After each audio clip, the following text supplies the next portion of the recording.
இது எல்லாத்தையும் நம்ம அடைச்சிட்டோம்னா அந்த இடத்துல நீங்கள் ஏர்போர்ட்டே கட்டணும்னா அந்த இடத்துல திரும்ப ஃப்ளோட் அங்கே தண்ணி தான் வரும். அங்கே வந்துச்சுன்னா நீங்கள் அந்த ஏர்போர்ட் திரும்ப லேண்ட் ஆக முடியாமல் திரும்ப அங்கே இஷ்யூ வரும். நீங்கள் அந்த ஃபார்மர்ஸ்க்கு அந்த லேண்டை வாங்கிட்டு நீங்கள் திரும்ப அவங்களுக்கு மணியாக கொடுத்தாலும் இல்லை வேறு லேண்ட் கொடுத்தாலும் அவங்க ஃபார்மிங் பண்ண முடியாது. அவங்களுக்கு அது லைஃப் டைம் அஃபெக்டாக தான் ஆகும்.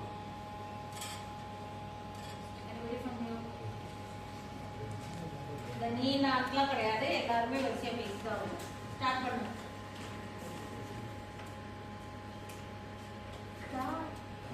பரந்தூர் ஏர்போர்ட்டோட பிளானிங் வந்துட்டு கிரீன்ஃபீல்ட் பிளான் அப்படிங்கிற மாதிரி தான். கிரீன்ஃபீல்ட்ஸ் அப்படின்னாலே அவங்க என்ன மென்ஷன் பண்ணியிருக்காங்கன்னா இந்த மாதிரி ஓவரால் இந்தியாவில் 21 ஏர்போர்ட்ஸ் வந்து அப்ரூவல் ஆகிருக்கு. ஸோ கிரீன்ஃபீல்ட்ஸ் இது எதுக்கு மீன் பண்ணுறாங்கன்னா சுற்றி இருக்க சரௌண்டிங்ஸ் அஃபெக்ட் பண்ணாத மாதிரியான கன்ஸ்ட்ரக்ஷன்ஸும் அஃபெக்ட் பண்ண முடியாத அளவுக்கான இன்ஃப்ராஸ்ட்ரக்சர்ஸும் தான் கொண்டு வரணும். ஸோ நீங்கள் சொன்ன மாதிரி வெறும் 1300 crores இருக்க 1300 acres இருக்க ஏர்போர்ட்டில் வந்துட்டு நம்ம பர் இயர் வந்து 2.2 crores பேசஞ்சர்ஸை வந்து ஹேண்டில் பண்ணிருக்காங்க. ஸோ இது கம்பேரிட்டிவ்லி பெங்களூர் அதுக்கப்புறம் ஹைதராபாத் இது எல்லாத்தையோட ஒரு ஒரு ஒரு பார்ட் ஆஃப் ஏர்போர்ட் தான் நம்ம சென்னையில் இருக்கிறது. அதுவே இந்த பரந்தூர் ஏர்போர்ட் வந்துச்சுன்னா நம்மளால இன்னும் மெஜாரிட்டி ஆஃப் பீப்புள்ஸை வந்து பேசஞ்சர்ஸை வந்து அப்ரோச் பண்ண முடியும். இதனால நம்மளோட எக்கனாமிக்கல் க்ரோத்தும் வந்து கிடைக்கிறதுக்கு பாசிபிலிட்டிஸ் இருக்குது. வித்தின் 10 years ஆஃப் டியூரேஷனில் வந்துட்டு 3.5 பேசஞ்சர்ஸை வந்துட்டு எக்ஸ்பெக்ட் பண்ணுறதுனால தான் இந்த எக்ஸ்பான்ஷனே வந்து நம்ம கொண்டு வந்து. ஸோ வந்துட்டு நீங்கள் சொன்னீங்க ஏர்போர்ட் வந்து கட்டுறது வந்துட்டு க்ரீன் அந்த என்விரான்மெண்ட் வந்து அழிக்காம காப்பாற்றும் அப்படி தான் சொல்லியிருக்கீங்க. பட் நான் பார்த்தவங்க வந்துட்டு இன்னும் அதுக்கான ஹைட்ரோலஜிக்கல் ஸ்டடி எடுக்கிறதையே வந்துட்டு அவங்க பப்ளிஷ் பண்ணாமல் இருக்காங்க. So how can it be எப்படி வந்துட்டு அது காப்பாற்றும் அப்படி சொல்லி நீங்கள் சொல்லலாம். இஃப் இட் இஸ் சேவிங் அந்த ஸ்டடி வந்து ஷேர் பண்ணியிருக்காங்க பப்ளிக் மீடியா ஏதாவது பற்றி.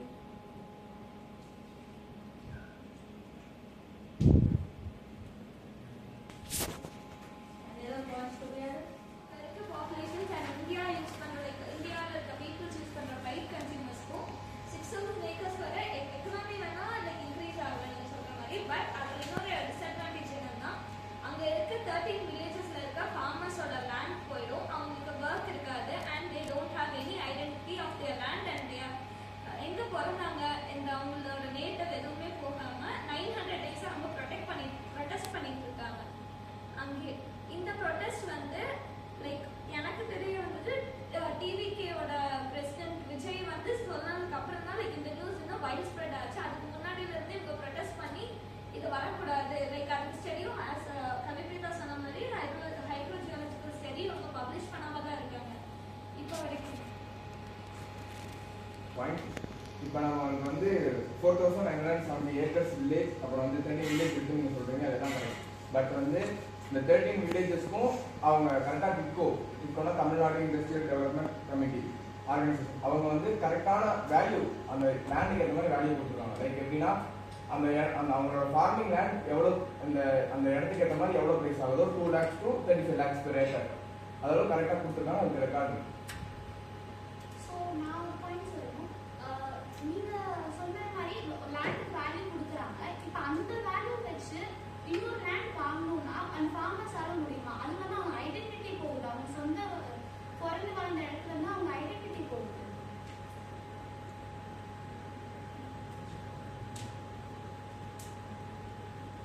You can use few examples to support your ideology. Election சொன்ன பாயிண்ட் தான் அவசியம் இல்லை. ஏன்னா கவர்மெண்ட் வந்துட்டு நீங்கள் சொன்ன மாதிரி அவங்க வேல்யூ தரான்னு சொன்னாங்க. பட் அது வந்து 1995 ஆக்ட் அன்னைக்கு இருந்த அந்த வேல்யூ படி தான் அவங்க தராங்க. இன்னைக்கு இருக்க வேல்யூ வந்துட்டு 5000 இருக்கு. உங்களுக்கே தெரியும் எல்லாருடைய வேல்யூ 5000 இருக்கு. ஸோ அந்த வேல்யூ படி தான் அவங்களுக்கு கொடுத்துருக்கு. பட் அந்த படி அந்த லாவை அவங்க கன்சிடர் பண்ணல. 1995 ஆக்ட் வச்சு தான் அவங்க தராங்க.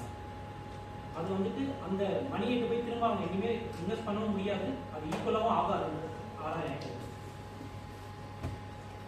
இப்போ ப்ரீதர்ஷன் சொன்ன மாதிரி ஒருவேளை அந்த லேண்ட் இல்லைனாலுமே இல்லை மணி இல்லைனாலுமே பட் நம்ம தமிழ்நாடு பொறுத்த வரைக்குமே மற்ற ஸ்டேட்ஸ் அதாவது ஹைதராபாத் இல்லை பெங்களூரில் இருக்கிற ஏர்போர்ட்ஸ் கம்பேர் பண்ணுறப்போ நம்மளால அவ்வளோவா டெவலப்மெண்ட்டோ இதுவும் இல்லை.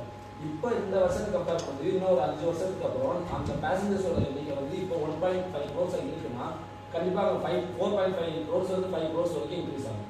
அப்படி இருக்கிறப்போ நம்ம தமிழ்நாடுக்கான ஒரு கால்வாசியான இது சப்போர்ட்ஸ் வந்து ஏர்போர்ட்ஸ் அண்ட் ஏர்லைன்ஸ் மூலமாக தான் கொடுக்குறோம். இப்போது அது நம்மகிட்ட இருக்கிற ஒரே ஒரு இன்டர்நேஷனல் ஏர்போர்ட்ஸ் வச்சு மட்டுமே அது கொடுக்க முடியாது. ஆல்சோ அவங்க ஏர்போர்ட் கட்டுறது மூலமா அவங்களுக்கு மொத்தமாக இது காசு கொடுத்து இது பண்ணுறது மட்டும் இல்லாமல் அவங்களுக்கு வேலையும் தரேன்னு தான் சொல்கிறாங்க.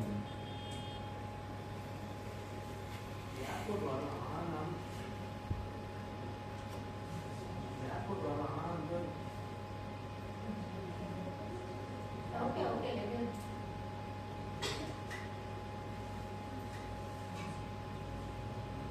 Anybody else towards the world? So இப்போ அந்த இடத்துல ஏர்போர்ட் வரக்கூடாதுன்னு ப்ரொடெஸ்ட்ல தவிர ஏர்போர்ட்டே வரக்கூடாதுன்னு ப்ரொடெஸ்ட் கிடையாது. அது மட்டும் இல்லாமல் நீங்கள் சொன்ன மாதிரி ஜாப் ஆப்பர்ச்சுனிட்டிஸ் தருவோம்னு சொல்கிறதும் வந்துட்டு ஆல்ரெடி அவங்க அந்த ஃபார்மிங் லேண்டெல்லாம் வச்சு அதில் அவங்க ஆல்ரெடி அவங்களுக்கு வேலையெல்லாம் இருக்குது. ஸோ அந்த ஃபார்மர் வேலையை விட்டுட்டு அவங்களுக்கு ஏர்போர்ட்டில் ஜாப் ஆப்பர்ச்சுனிட்டிஸ் அது கிடச்சி வந்து ஒரு யூஸ் இல்லைன்னு நான் நினைக்கிறேன். இப்போ கண்டிப்பாக அந்த ஏர்போர்ட் இருந்துச்சுன்னா இங்கே தான் எல்லாமே என்னன்னா எக்கானமி வந்து இங்கே பூஸ்ட் ஆகும். எப்படி பூஸ்ட் ஆகும்னா இப்போ வெளியே இருந்து ஏதாவது ட்ரைனிங் ஏதாவது வருது அப்படின்னா பக்கத்தில் ஸ்ரீபெரும்புதூர் இருக்கு. ஸோ டேரெக்டாக அவங்க இன்வெஸ்ட்மெண்ட் எல்லாமே அங்கே போகும். அங்கே வந்து இண்டஸ்ட்ரி வந்து நிறையா கிடைக்கும். ஸோ அங்கே இருந்து அவங்களுக்கு வந்து நிறையா ஜாப் ஆப்பர்ச்சுனிட்டிஸ் கண்டிப்பாக கிடைக்கும். Opposing to suggestions பண்ணலாம். ஸ்ரீபெரும்புதூர்ல வந்து இப்போ இண்டஸ்ட்ரீஸ் ஓப்பன் பண்ணுவாங்க, அவங்களுக்கு ஜாப் ஆப்பர்ச்சுனிட்டிஸ் கிடைச்சதுனால இப்போ இந்தியாவில் கரண்ட் ஸ்டடியில் இப்போ ஃபார்மர்ஸோட ரேட்ஸ் வந்து ஃபார்மர்ஸே ரொம்ப கம்மியாக இருக்காங்க. அண்ட் இப்போ கரண்ட்டாக ஏர்போர்ட் கட்டுற லேண்ட்ஸ் வந்து ஃபுல்லாகவே farmer land.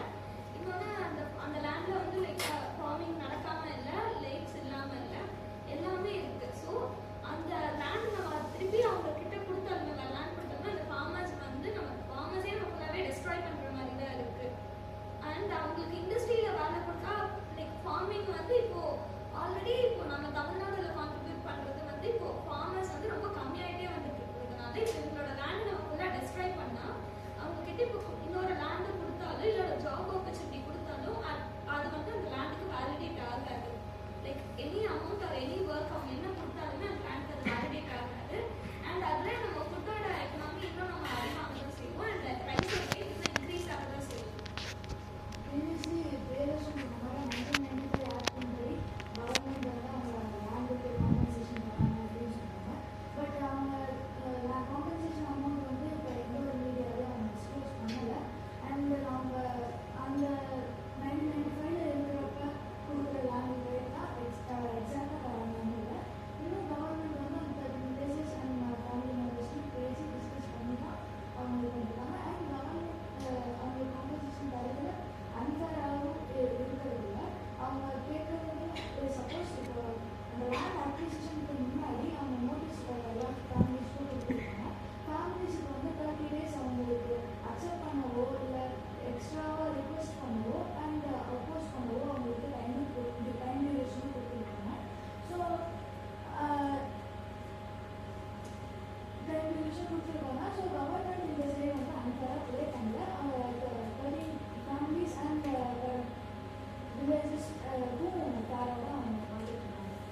Okay, before see your all revolving around ரெண்டே ரெண்டு பாயிண்ட்ஸ் வச்சு தான் ரிவால்வ் ஆகுறீங்க. ஒன்று அவங்களுடைய ஐடென்டிட்டி போயிடுறது, இன்னொன்று அந்த ஜியோ சஸ்டைனபிலிட்டி அவங்களோட டெஸ்ட் வந்து பப்ளிஷ் பண்ணல அண்ட் இன்னொன்று வந்து farmers combo. But beyond that we have to consider national wide வந்து we have to open up. நிறைய பேர் பேசாமலே இருக்கீங்க. ஓகே, நேஷனல் வைடில் பார்த்தோன்னா எந்த ஸ்டேட்டில் ஜாஸ்தி ஏர்போர்ட்ஸ் இருக்குன்னு பார்த்தீங்கன்னா Tamil Nadu. Okay, no other states hold more than 2 airports. சரியா, இங்கே somebody mentioned ஹைதராபாத், பெங்களூர் ஏர்போர்ட்ஸ்லாம் only 1-2 ஏர்போர்ட்ஸ் தான் இருக்குது. அதனால அவங்க பெருசாக அக்காமடேட் பண்ணியிருக்காங்க. தமிழ்நாட்டில் எத்தனை இருக்குது? அரௌண்ட் 7 to 8 ஏர்போர்ட்ஸ் இருக்குது. 9th airport. Okay, so you have to consider that facts also. சரியா, வாழ்வாதாரம் போகுது, flood பாதிக்கும், இதெல்லாம் beyond that, but you have to think, you should have your visions beyond that. You are revolving around the smaller points.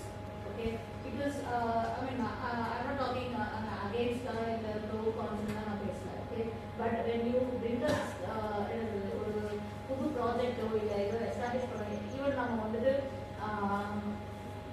தமிழ்நாட்டில் தான் we have higher number of highways connectivity, outer ring road, இந்த மாதிரி highway lines roads எல்லாமே தமிழ்நாட்டில் ஜாஸ்தி. சரியா, comparative to other states. Even Mysore வந்துட்டு NS இருக்காங்க. But have you ever been into மைசூர்னுடைய என்எஸ் ரோடு, ஊருக்குள்ள போகிற ரோட்ஸ் நீங்கள் பார்த்துருக்கீங்களா? இது நம்ம சரணமடி டு சத்தியமங்கலம் போகிற மாதிரினா மொத்த ஹைவேயுமே இருக்குது. ஓகே, ஒன்லி அவுட்டர் ஏரியாஸை மட்டும்தான் கவர்மெண்ட் அப்டேட் பண்ணி they have laid 4 lanes or 8 lanes போட்டிருக்காங்க. But when you enter into a town or a city இந்த மாதிரி போகும்போது இது எல்லாமே 2-way or 4-way மட்டும்தான். அதுலேயே அவுட்டர் ரூரல் ஏரியாஸ் போகும்போது they have only 2 ways. Okay, but இங்கே எத்தனை 4-ways வந்துட்டு நமக்கு இருக்குது. சேலம் ஹைவே நியூர் இருக்குது. இப்போ கோயம்புத்தூர்ல யூஆர் சீன் இல்லையா? ஸோ இதெல்லாம் வந்துட்டு political influence, political reasons or whatever it is. ஏன்னா by 2026 we have next election. Okay, so everybody will try to influence you. Okay, by media or whatever it is. Okay, so நிறைய பேர் இங்க இருந்து பேசினாங்க. You are mentioning நீங்களும் social media point and நீங்களும் social media point சொல்லுங்க. But despite of all the facts, you have to do your own research. Okay, அதுக்கு நீங்க வந்து daily like என்னது தனியார்வன் படத்துல சொன்ன மாதிரி you can relate the first page and last page of the newspapers. Okay, so நடுவுல இருக்கிறத மட்டும் skip பண்ணிட்டு you can read the news actually. சரியா? So it is a political play oversee பண்ணோம்னா. Okay, இப்போ இந்த தமிழ்நாட்டுல வந்து how many of the இப்போ வேலூர்ல வந்துட்டு ஏர்போர்ட் இருக்கு. ஓகே, அதுவும் தூத்துக்குடி ஏர்போர்ட் இருக்கு. ஓகே, ஸோ அதே மாதிரி மதுரையில ஏர்போர்ட் இருக்கு, கிருஷ்ணகிரியில இருக்கு. ஓகே, ஸோ திருச்சி எல்லாம் இருக்குது. ஓகே, ஸோ என்னன்னா what I am trying to சேனா இங்க வந்து என்னன்னா ஏபில எத்தனை ஏர்போர்ட்ஸ் இருந்தது? எப்படி நோ எத்தனை ஏர்போர்ட்ஸ் இருந்தது? அவங்க அவ்வளோ பெரிய ஸ்டேட். ஓகே, செகண்டாபாத்தும் ஹைதராபாத்ல இருந்தா 2 ஏர்போர்ட் என்னமோ தான் இருந்தது. வைசாக்ல இருந்து. ஓகே, ஸோ 2 to 3 ஏர்போர்ட் தான் அவ்வளோ பெரிய ஸ்டேட். தெலுங்கானா பெரியதுக்கு முன்னாடி. ஓகே, இப்போ தெலுங்கானா ஸ்டேட்டுக்கு ஒன்றும் இங்கேயும் 2 அந்த மாதிரி தான் இருக்கு. ஓகேவா? So they haven't established new airports. Okay, so இங்க எல்லாமே என்னன்னா ஈவன் நியூ நேஷனல் ஹைவே போட்டாலுமே வாட் வி ஆர் நம்ம தான் திரும்ப வந்து டாக்ஸ் பே பண்ணுறோம். If a airport is being established, திரும்ப நம்ம தான் சென்ட்ரல் GST பே ஸ்டேட் GST பே பண்ண போறோம். Okay, so you have to think wider, keep your visions broader. Okay, think beyond the box. சரியா? so இதெல்லாம் ஃபேக்ட்ஸ் நீங்க கம்பேர் பண்ண பக்கத்து ஸ்டேட் பேசும்போது கொச்சி ஏர்போர்ட்டை விட பிஸியஸ்ட் ஏர்போர்ட் நம்ம சென்னை ஆகுதா? ஏன்னா அவங்க வந்துட்டு தேவா nearby to gulf nations and அங்கே தான் நிறைய பேர் ஒர்க் பண்றாங்க. They are taking rides to Coimbatore. இல்லையா? கொச்சியில இறங்கி கோயம்புத்தூர் வந்து தான் தே ஆர் கோயிங். இல்லைன்னா அடுத்த எங்க வந்து போய் லேண்ட் ஆகுறாங்க, பெங்களூர்ல லேண்ட் ஆகுறாங்க. இல்லையா? நியர்பைனா ஆக்சஸபிலிட்டி இந்த 3 தான். Okay, no need to other இன்னொரு புது ஏர்போர்ட் வேணுமான்றது it's a big question mark. இல்லையா? so it may be a political game or it may be a diversion கூட இருக்கலாம். Okay, so you have to think about that. Okay, examples நிறைய இருக்கு. You should I mean talk about the facts and the examples. சரியா? நிறைய பேர் கம்முனே உட்கார்ந்துட்டு இருக்காங்க. ஏன் தெரியல, மௌனம் இருக்கணும்.